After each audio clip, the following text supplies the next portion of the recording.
Guess you weren't the only one who was inevitable. 230 Thanos said, we both are inevitable. Epic, no kidding, for real, for real. Hey yo, Mr. White! Jesse greets in his pink Squid Game suit. Bye, Mom! Bang! Muscle Man's body fell to the floor. What is up, YouTube party people? Zarina back at it again with another video, and today we are going to be reading Squid Game fanfiction. I am very excited for this one. And let me just say, quick disclaimer, I am sick. I am getting off of a cold right now. I've been sick for like 8 days. Give it up for day 8. Anyways, that's enough yapping. Let's get into it. So, as you know, as of recently, Squid Game Season 2 came out. This vid was recorded in January, BTW, which is why I'm talking like S2 freshly came out. I was very excited. I don't know about y'all. I love Squid Games. I think it is a very good show.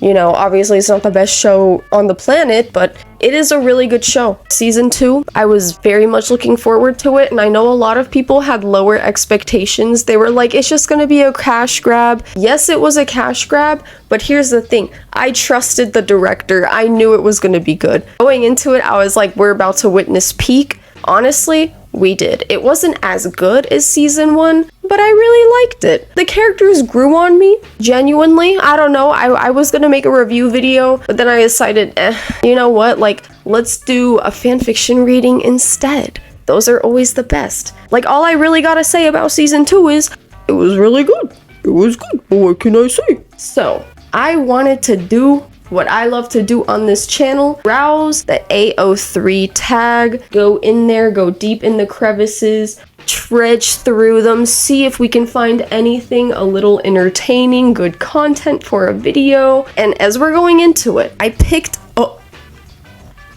sorry about that. I picked a few in advance, just in case we can't find anything, but I like to just go through the tag first, see if we can find anything cool. And I know for a fact we're gonna go in and there's gonna be a ton of yaoi about Gi-hun and the front man. As soon as we finished watching the season, and by we, I mean me and my mom. As soon as I finished watching the season, I was thinking there's gonna be so much yaoi. There better be yaoi. I was shipping them, okay?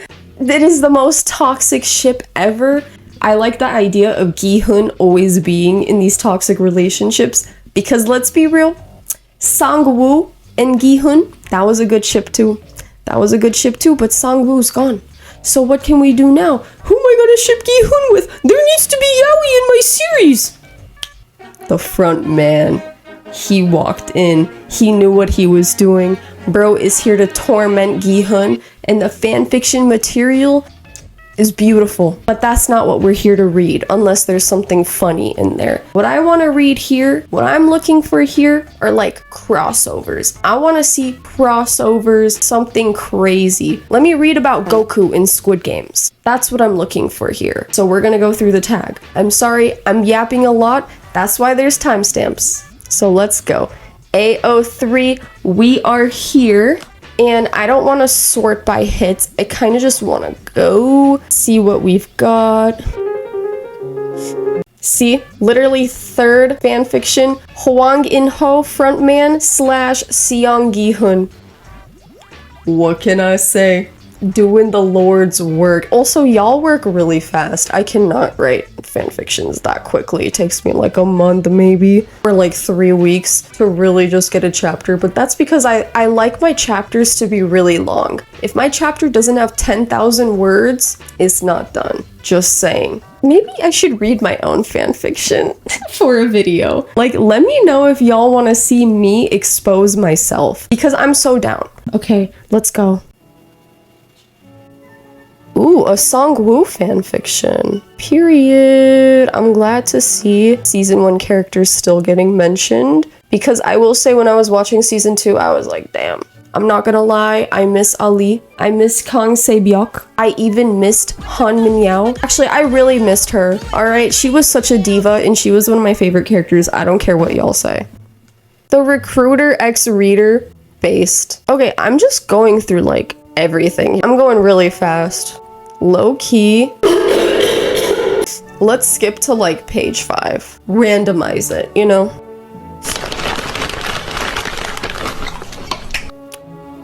I don't remember who that character is. Choi Subong. Who is that? Oh, that's Thanos. That's Thanos. Okay, so everything here is kind of boring in terms of like content for a video. So we're gonna include in the filter crossovers. Hannibal? Damn, I wish I watched Hannibal because that's a funny ass crossover. I'm not gonna lie. Okay, I was secretly hoping there would be something like this. Thanos from Squid Game meets Thanos from Infinity War. This one is only 640 words, so like, low-key, like, let's read it. Both inevitable is the name of this fanfiction. I don't know why it's so funny to me.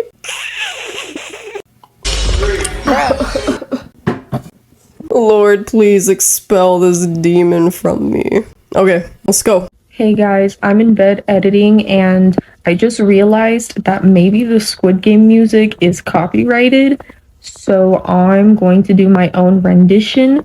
I hope you enjoy it. When Thanos was chalking the life out of player 333, the guy who scammed him out of all his money by convincing him to buy his worthless crypto, it felt good.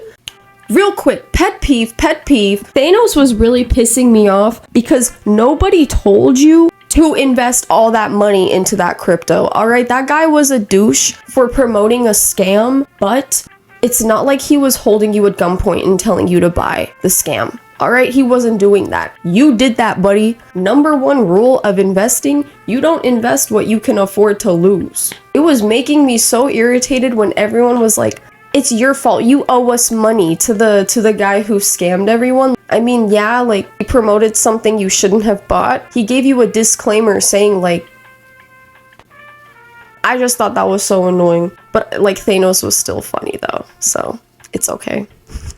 Thanos enjoyed the thrill of the game. He didn't care who he had to kill to survive the next game, and he didn't care he died. He was too high to care, and even if he wasn't, he still wouldn't care. Before he was handed the card, he was about to kill himself. So whether he lived or died, he didn't care. He was just having fun, and that's all that mattered to Thanos. But as Thanos was choking the life out of player 222, he hadn't expected to get stabbed in the neck by a fork. Thanos would have thought he would have been embarrassed being killed by a fork, but he wasn't embarrassed at all. Actually, it would make a pretty good rap. Baby boy carried in by a stork, only to be killed by a fork. Get the champagne and pull off the cork, cause tonight we're eating pork. He could have made millions off that rap. The only regret that he did have was not being able to take a selfie with all his fans. Fans that were dead or were gonna die. Who cares? He didn't. He killed a few of them during Greenlight and Mingle. And with that thought, Thanos died. When Thanos opened his eye, he was in a place where he had never been before. When he opened his eye, he expected the stereotypical version of the afterlife, but that's not what he got. He was in a place filled with orange and yellows, and Thanos was sure that if he ever did, this is probably what it would feel like. I wasn't expecting you to be here, but I guess it makes sense, said a voice that sounded very familiar. A voice that Thanos based his whole rap career and stage name off of. Thanos turned to where the voice was, only to be greeted with the great Titan Thanos. Player 230 Thanos would have never expected to meet the real-life Thanos, but he guessed it made sense since they were both dead. 230 Thanos didn't know what to say at first until he did. What up, my homeboy? Good to meet you, skirt skirt. 230 Thanos greeted in English. I can't laugh too hard, I'm gonna cough. Oh my god. Thanos the rapper. Wait. Thanos the rapper. I have been watching you for some time now, and I'm surprised to say it is a pleasure to meet you. Titan Thanos said. For real, my homeboy? 230 Thanos asked. When you first used my name, I thought it an insult at first, but seeing you play those games made me change my opinion of you, Titan Thanos said. How so, my purple brother from another mother? 230 Thanos asked, though you didn't wipe out half of humanity with your raps, you did wipe out half of the players during the games. You were unafraid. You did what needed to be done to succeed in your goal. You did as the sea shaman foresaw and you fulfilled your destiny. Titan Thanos explained. Was it my destiny to be by a fork for real for real? 230 Thanos asked. That was destiny fulfilled. Thanos replied. Guess you weren't the only one who was inevitable. 230 Thanos said. We both are inevitable.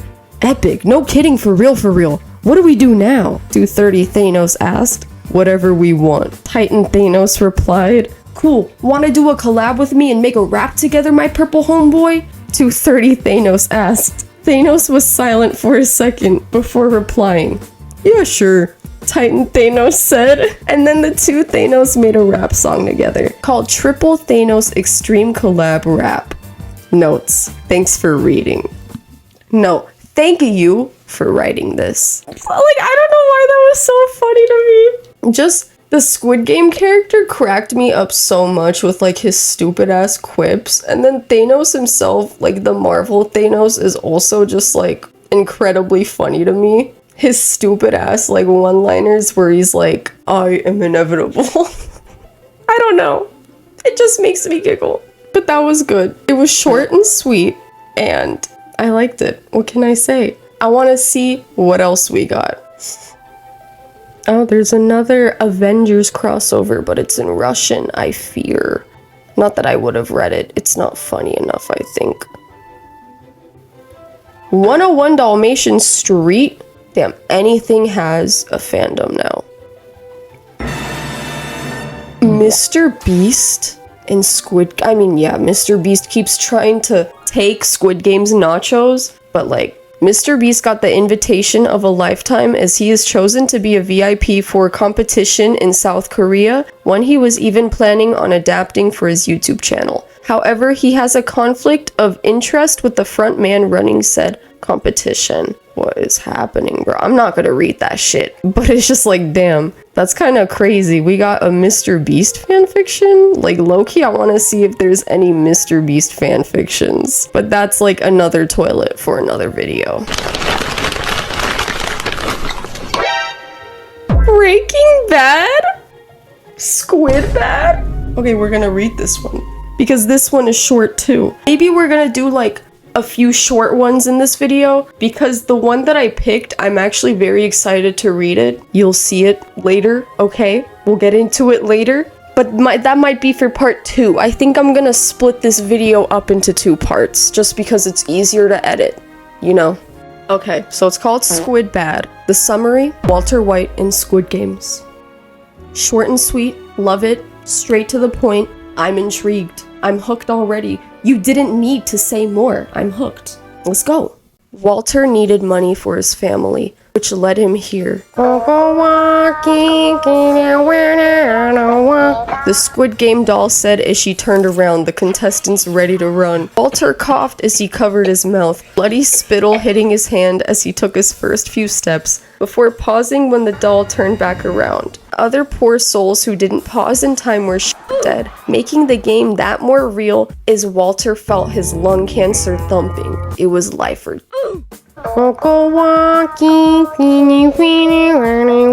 Walter ran like a needing some good up her as he ran across the field, stopping just in time as others were dead around him. Thank God Jesse's not here, Walter muttered to himself in half-assed comfort before he heard a familiar voice. Hey yo, Mr. White! Jesse greets in his pink Squid Game suit.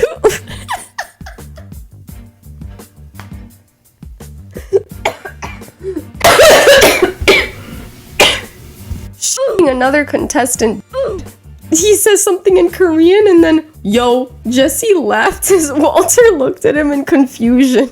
You speak Korean? Since when? Walter asked in disbelief before he was hauling ass to the finish line again. Yeah, Mr. White, it's not that different from Spanish, yo. Jesse says as in some twisted turn of events, Walter made it past the finish line, surviving the first game of hide and shit. This is such a low-hanging fruit, like fanfiction for me to read, but it's still cracking me up. Heisenberg picked the umbrella cookie because he chemically calculated it would be the easiest out of the others. Walter shoved the cookie in his mouth, using his saliva to desolidify the trans fat margins in the sugar cookie as the sodium transformed into red phosphorus as it bubbled to the satisfying temperature of over 12 degrees, making the sugar melt as Walter ripped the umbrella shaped out of his mouth, wet and covered in spit. 12 degrees. This person is European. Jesse smiled and gave Walter a thumbs up as he shot the man next to him from breaking his cookie when he lodged it too far up his hairy, dirty I just read ahead. Walter was now among the last few survivors. His slender legs were slender and creamy as he walked out to the next challenge. Jesse! Walter whispered, hoping his prayer would be answered by the goddess. Please protect me with your all-seeing eye. Once the words left his soft, kissable lips, Walter felt a power surge through him as he levitated over the glass tile shits that break and people as he made it first on the other side. His eyes were a blinding white as they crackled with power. Walter clenched his fists as a sonic boom destroyed the rest of the glass, making him the winner of Octopus Game. I won, he whispered to himself as Jesse lifted his squid mask. He won. Jesse couldn't believe it. Even Leon Kennedy, who watched from the comfort of his home as he leaned in towards the TV. He actually won, Leon said as he started to unzip his pants. Himself in victory as he ran out for Walter and in his hand, using it as face cream to keep his soft, supple skin. I think I'm gonna have to censor out of the last sentence I read. But I don't know why, but the Leon Kennedy edition of him watching at home is like actually funny. I don't know, but that's it. Thank you to this author who wrote this. I don't know, it was funny. That was good. I really liked it. Thank you. Let's move on. I think we have time for one more for this video. Let's look for another one. Hey Arnold. Hey Arnold. Someone wrote a Hey Arnold Squid Game crossover with the characters of Hey Arnold having survived and was traumatized by the games they previously participated in. Now they must try to survive tug of war. That's just such a specific one. But this is part of a series. Part 4 of Squid Game cartoon one-shots. Let's click it. I want to see what other cartoons they wrote about. Haley's on it. I don't know what that is. Never heard of it. Regular show? We're gonna read this, but I want to see what other ones they wrote about. Miraculous Ladybug. Okay. Hilda. Never heard of it. Infinity Train. Never heard of it. But regular show? Based. They ate this one up. We're gonna read this one. It's called Regular Honeycombs. Having barely managed to survive the opening round of the Squid Game, those that survived must now do the next challenge. Alright, let's go. Regular show is owned by Cartoon Network and Squid Game is owned by Netflix. Thank you for letting me know. I didn't know, but now I know. As everyone was being escorted by the guards to the next room to begin the next challenge, their minds were still on what happened in the previous one. The female voice that came from the doll, the sounds of the gunshots that rung out, the many deaths that they have witnessed, some of them being a few of their friends or loved ones. Benson, Rigby's dad, CJ, High Five Ghost, although he was already dead. The guards noticed this and used a strange firearm to make him disappear. The other contestants didn't know exactly what happened to him, like if he was teleported somewhere else, but given the fatal stakes of the game, everyone just assumed he was erased from existence or something. With 4 gone, it was up to the survivors to try and survive whatever the staff had planned for the next games if they hoped to leave this place alive. In the next room, everyone was brought out of their thoughts by the sound of the speaker sounding off. Welcome everyone to the next challenge. Before we begin, congratulations on winning red light, green light, announced a female voice. Welcome to the next challenge, Honeycomb. Good luck. Honeycomb? Rigby asked. That sounds weird. Mordecai commented. Agreed. Skip said. Excuse me, good sir. Pop said as he approached a guard. Would you please explain to us what the purpose of this game is? I can barely do a voice. It makes me cough. The guard said nothing as he approached a table that had tin circle containers and a bunch of needles on it. Sitting down in a chair, the guard spoke up. The rules of this game are each of you is given a piece of honeycomb candy contained in these tin containers and you must pick out a shape. Once you have a shape, pick up a needle, go to the room. If you crack or break the honeycomb, you will be eliminated from the game. Knowing the consequences of breaking the rules would mean death sent a chill down everyone's spines. You all have 5 minutes to complete the challenge, said another guard. The timer above the room flashed to life. 5. Lining up, the gang picked up the shapes, needles in containers that have their honeycomb candy in them. The shapes the group picked are the following: Mordecai, umbrella; Rigby, star; Muscle Man, umbrella; Margaret, circle; Eileen, triangle; Techno, star; Skips, circle; Pops, circle; umbrella, starless, circle. I don't care about those guys. With their shapes picked and everyone separating to their respective places, the timer began to go down. Rigby was working his needle on his piece firmly as he was trying his best to not break it. Come on, come on! I can't do it. I could not hope to do it. If I go any deeper, I will cough. If I go any deeper, my throat will probably explode. Muscle Man said as he tried to cut his shape out. Unfortunately, due to his desperation and sheer strength, he ended up breaking his candy. Oh no, bro. Turning to the side, he saw a guard pointing his pistol at his face. Knowing that this was it for him, he decided to go out on his own terms. You know who else struggled to get through a challenge like this but failed due to her intense strength, desperation to survive in short fuse? He asked the guard, confusing him. My mom! Bang! Muscle Man's body fell to the floor in a fresh pool of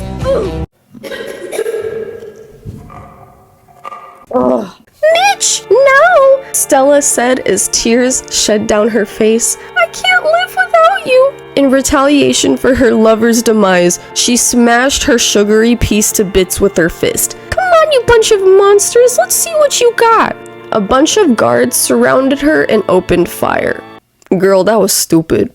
Players 07 and 011 have been eliminated, announced the voice of the speaker.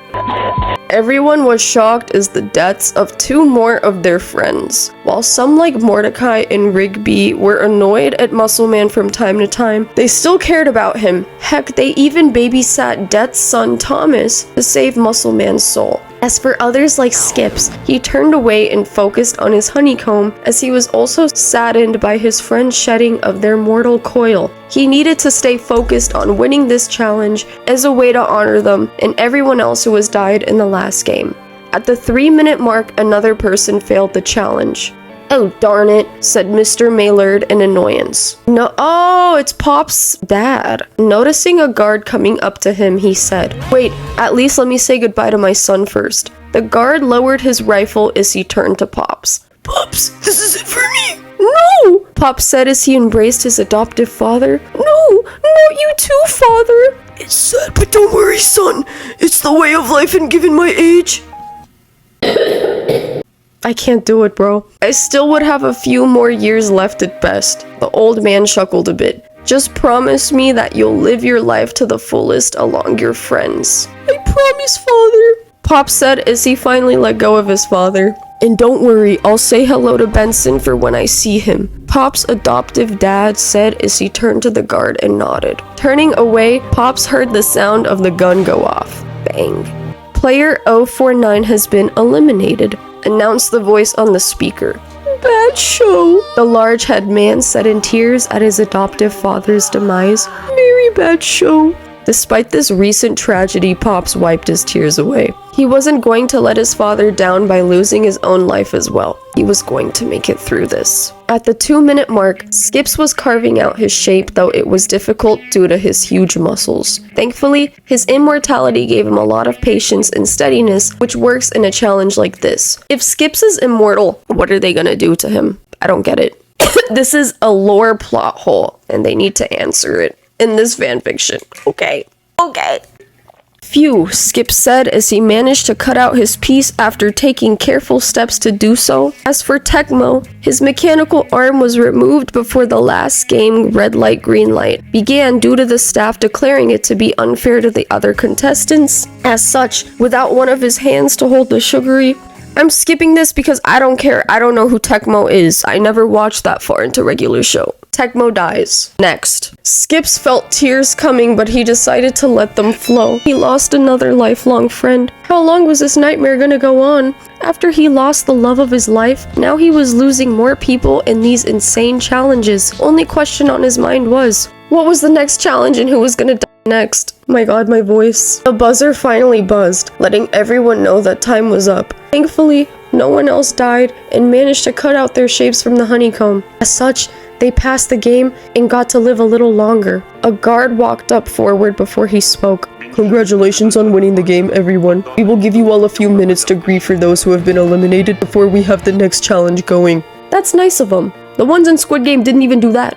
With that, the guards left the room, leaving everyone who was alive in the room in total silence. Only thing on their minds was how are they gonna get out of this mess? I know, but there's no chapter 2, and they don't write about regular show again. Why? I think Rigby should be the Gihun. Alright, even though it's probably Mordecai, I think Rigby is a better character. Just saying. Anyways, I'm gonna stop the video here because I'm actually suffering. Like my voice, I really thought I could record a video. Like I wasn't even coughing that much today, but low-key, like, I think I'm making it worse. I was gonna read another fanfic. I was gonna record my part 2. I'm not gonna do that right now. It was gonna be a Shrek crossover. I was really excited.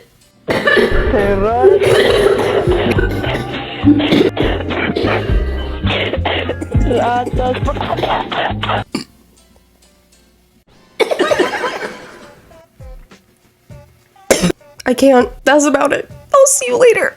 Bye-bye.